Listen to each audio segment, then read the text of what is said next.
নবীজির কাছে জিবরিল আমিন আসলেন এবং দরজার মধ্যে এসে নবীজির কাছে অনুমতি চাইলেন, ইয়া রাসূলুল্লাহ, ইয়া হাবিবাল্লাহ, আপনার কাছে আজকে আমি একা আসি নাই, আজকে মালাকুল মউত এসেছে। তখন আমার নবী অনুমতি দিলেন এবং মালাকুল মউত আমার নবীকে সালাম দিলেন, আসসালাতু আসসালামু আলাইকা ইয়া রাসূলুল্লাহ। মালাকুল মউত বলছে, হুজুর, এই জীবনের প্রথম আমি কাউকে সালাম দিলাম। বলে, কত নবী রাসূলের রূহ কবজ করেছি কিন্তু কাউকে কোনোদিন সালাম দেই নাই। হুজুর, আপনি প্রথম যাকে আমি সালাম দিয়েছি, কারণ আমার আল্লাহ আমাকে পাঠানোর আগে বলে দিয়েছেন, মালাকুল মউত তুমি আমার নবীর কাছে যখন যাবা বিনা অনুমতিতে যাবা না, আগে নবীর দরবারে যাওয়ার পরে নবীর কদমে হাজির দিয়ে অনুমতি চাইবা।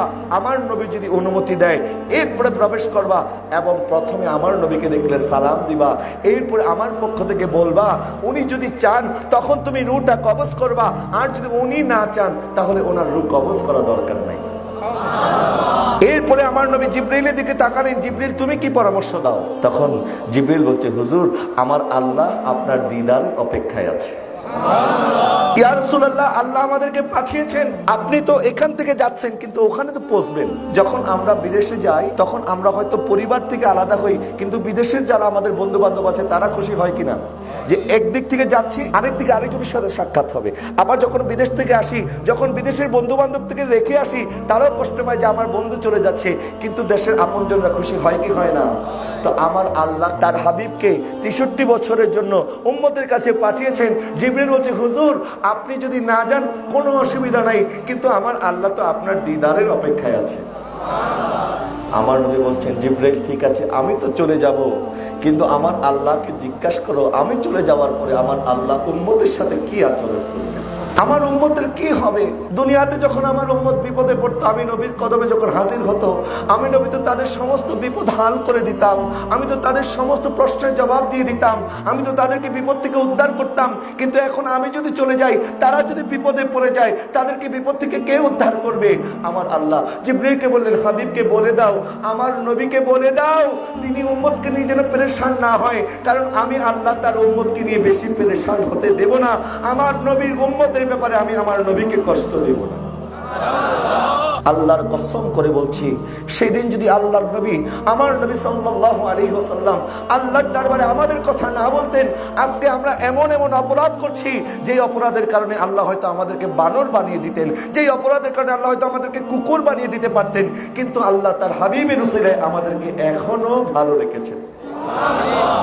যেদিন সকলে বলবে নফসি, আদম আলাইহিস সালাম বলবে, আল্লাহ আমি আজকে শীষের জন্য নয়, আমার জন্য আমি নফসি বলছি। ইব্রাহিম আলাইহিস সালাম বলবে, আল্লাহ আমি ইসমাইলের জন্য নয়, আমার জন্য নফসি বলছি। মুসা আলাইহিস সালাম বলবে, আল্লাহ হারুনের জন্য নয়, আমার জন্য নফসি বলছি। ঈসা আলাইহিস সালাম বলবে, আমার মা মারিয়ামের জন্য নয়, আমার জন্য নফসি বলছি। আজকে আমি আমার চিন্তা করছি, কিন্তু সেই হাসরের ময়দানে আমার নবী আমাদের কথা বলবেন না, বলবেন রব্বি হাবলি।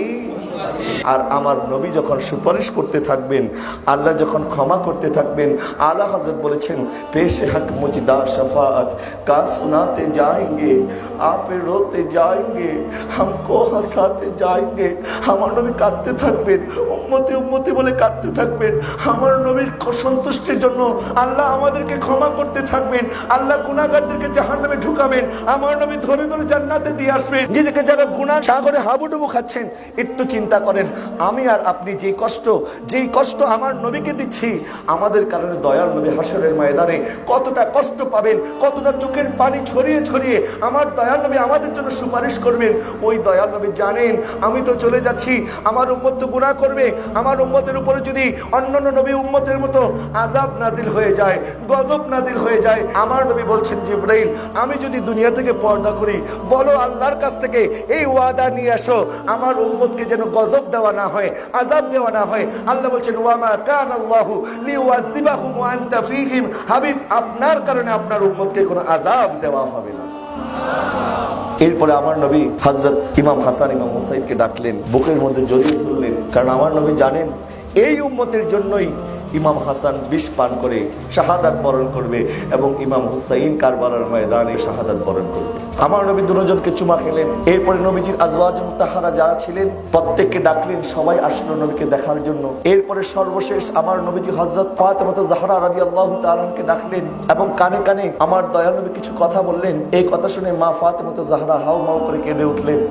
এরপরে নবীজি আবার ডাকলেন, বলেন মা এদিকে আসো। নবী বুকে জড়িয়ে ধরে আবার কিছু কথা বললেন। হযরত ফাতেমা জাহরার কান্না থেমে গেল, মুখের মধ্যে খুশির ঝলক দেখা গেল। কে বলেছিলেন? মা আয়েশা সিদ্দিকা যখন হযরত ফাতেমা জাহরাকে জিজ্ঞাসা করেছিল, তখন মা ফাতেমা রাদিয়াল্লাহু তাআলা আনহা উনি বলেছিলেন, আমার আব্বাজান আমাকে বলেছিল, মা কিছুক্ষণের মধ্যেই আমি তোমাদের কাছ থেকে বিদায় হয়ে যাব। এই কথা শোনার পরে আমি কেঁদেছি। এরপরে আমার বাবা, আমার আব্বাজান আমাকে বলেছে, ফাতেমা কেঁদো না, কারণ রওজা মুবারকের মধ্যে সবার আগে তুমি আমার সাথে সাক্ষাৎ করবে।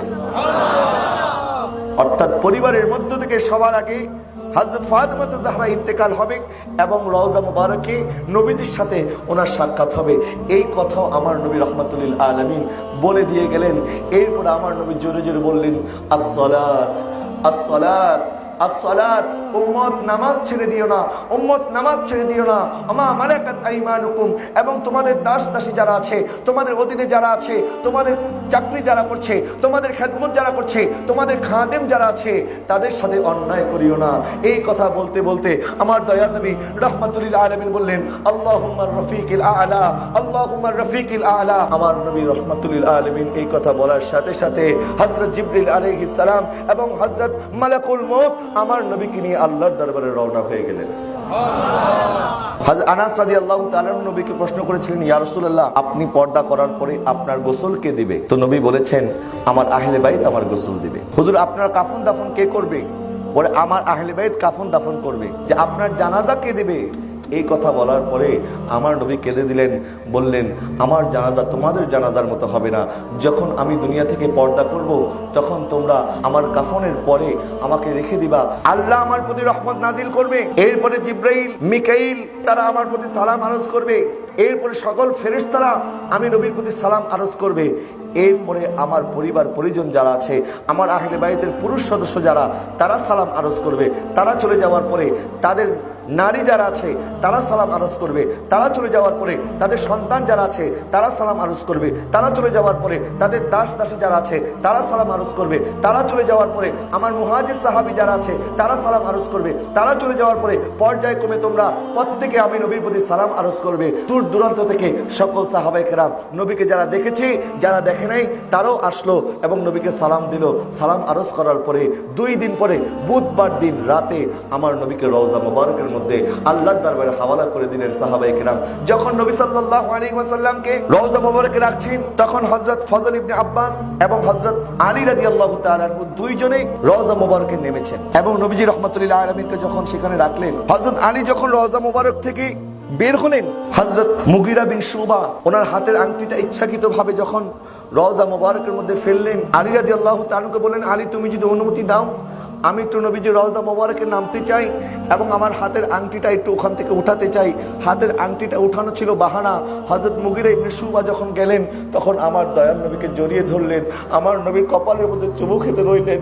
এবং হযরত ফজল ইবনে আব্বাস রাদিয়াল্লাহু তাআলা আনহু উনি সর্বশেষ ব্যক্তি যে কবরে আমার নবী রাহমাতুল্লিল আলামিনকে শুয়ে এসেছেন। উনি বলেন, যখন আমি নবী রাহমাতুল্লিল আলামিনের চেহারা মোবারক থেকে কাপড়ের কাপড়টা লাড়ছিলাম, তখন আমি শুনছি আমার নবী তখনও উম্মতি উম্মতি বলে কাঁদছে। নারে তাকবীর, আল্লাহু